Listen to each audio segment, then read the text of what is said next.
চাওক গাইছ, এই দুটা সাপ এনেকৈ দেখাটো ভালনে বেয়া মই নাজানো, আপোনালোকে কমেণ্টত জনাব।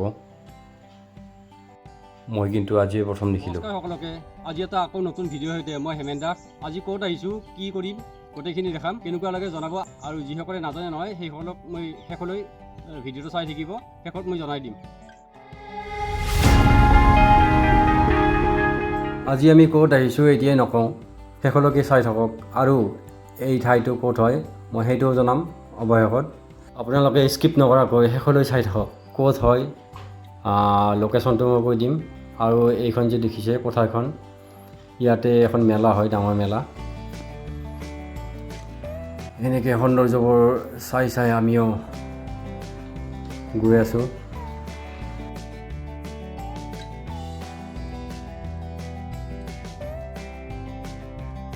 আৰু মোৰ মুখখনো এবাৰ দেখাই দিলোঁ।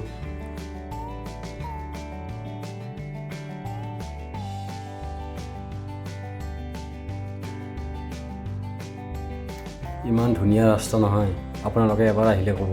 যিসকলে জানে তেওঁলোকক মই কোৱা নাই, যিসকলে নাজানে তেওঁলোকক কৈছোঁ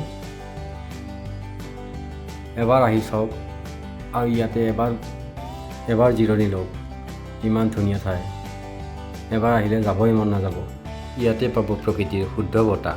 চৰাই চিৰিকটিও যেন কিবা কৈ আছে, শুনকচোন এবাৰ।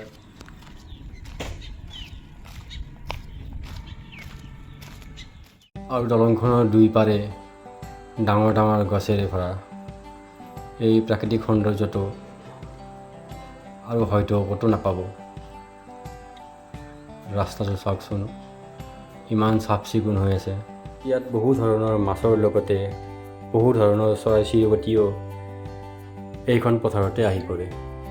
ইয়াত জিৰণি লয়, বহুত ভাল লাগে।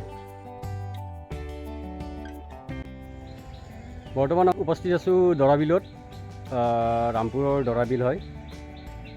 বহুত ধুনীয়া ঠাই আৰু বহুত ঠাণ্ডা পৰিৱেশ। এবাৰ আহিলে যাবই মন নাযায় ইয়াৰ পৰা। জিৰণি লৈ থাকক গোটেই দিনটো।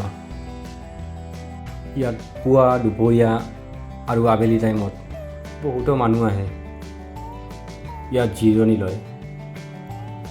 এনেকৈ এই প্ৰাকৃতিক সৌন্দৰ্যৰ শুদ্ধ বতাহ আপোনালোকেও এবাৰ লৈ যাব। বহুতেও হয়তো ক'ব মোক, গাঁৱৰ পৰিৱেশ কিনো চাম, ইয়াত আহিলে এবাৰ গম পাব। আৰু এনেকৈয়ে আমি প্ৰকৃতিৰ সৌন্দৰ্যৰ মাজতে ডাঙৰ দীঘল হোৱা। ইয়াতে লগ বন্ধুৰ লগত আড্ডা দিয়া মজাই বেলেগ। চাওকচোন ইমান ধুনীয়া পৰিৱেশটো। আৰু এনেকৈয়ে আমি ইফাল সিফাল চাই থাকোঁতে হঠাতে পানীৰ ফালে চালোঁ, আৰু এয়া দেখিলোঁ আমি এটা অদ্ভুত দৃশ্য। জীৱনত প্ৰথম দেখিলোঁ মই এনেকৈ। আৰু সাপ দুটা দেখিবলৈ বহুত ডাঙৰ হয়। হয়তো মোৰ কেমেৰাৰ কাৰণে সাপ দুটা দেখিবলৈ বহুত সৰু যেন পায়। আৰু এনেকৈ দেখাটো ভালনে বেয়া মই নাজানো, আপোনালোকে কমেণ্ট কৰি জনাব। কিন্তু সাপ দুটা দেখিবলৈ প্ৰায় 7 ফুট 8 ফুটমান হ'ব, আৰু দেখাত বহুত ডাঙৰ। হয়তো কেমেৰাৰ কাৰণে সৰু দেখিছে, কিন্তু ৰিয়েলত বহুত ডাঙৰ হয়। এনেকৈ আমি সাপ দুটাৰ ফালে চাই থাকিলোঁ, মনে মনে একো নোকোৱাকৈ। এনেকৈ দুয়োটাৰ ফালে চাই অৱশেষত মই জোন কৰি ভালকৈ চাব খুজিলোঁ কি সাপ হয়। আপোনালোকে জনাবচোন যদি চিনি পাইছে। আৰু এনেকৈ সাপ দুটা বেলেগ বেলেগ ঠাইলৈ গুচি গ'ল। চায়ে থাকিলোঁ ক'ত যায় কি কৰে। আৰু আপোনালোকে যিজনে জানে কমেণ্টত জনাব, এনেকৈ দেখাটো ভালনে বেয়া মই নাজানো, আজিয়ে প্ৰথম দেখিলোঁ। আৰু এনেকৈ চিধাই গ'লে 37 নম্বৰ ঘাইপথ পাব। একবাৰ ৰাস্তাটো মই আকৌ দেখাই দিছোঁ জুম কৰি, চাওকচোন ইমান ধুনীয়া লাগে।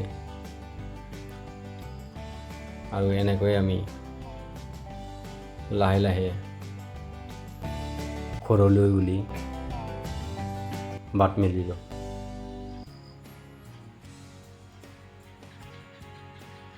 ৰাস্তাৰ দুয়োফালে সৰু ডাঙৰ গছ, আৰু পথাৰত গৰুবিলাকে ঘাঁহ খাই আছে। এনেকৈ সৌন্দৰ্যৰ মাজে মাজে আমি ঘৰ গৈ আছোঁ।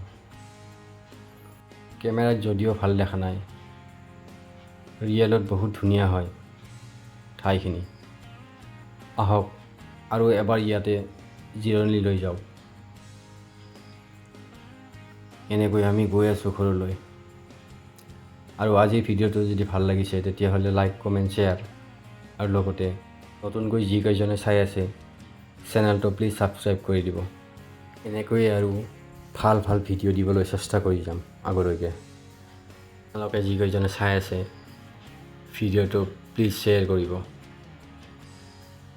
আকৌ এবাৰ কৈছোঁ, চেনেলটো প্লিজ ছাবস্ক্ৰাইব কৰি মোক উৎসাহ দিয়ক, মোক ছাপোৰ্ট কৰক।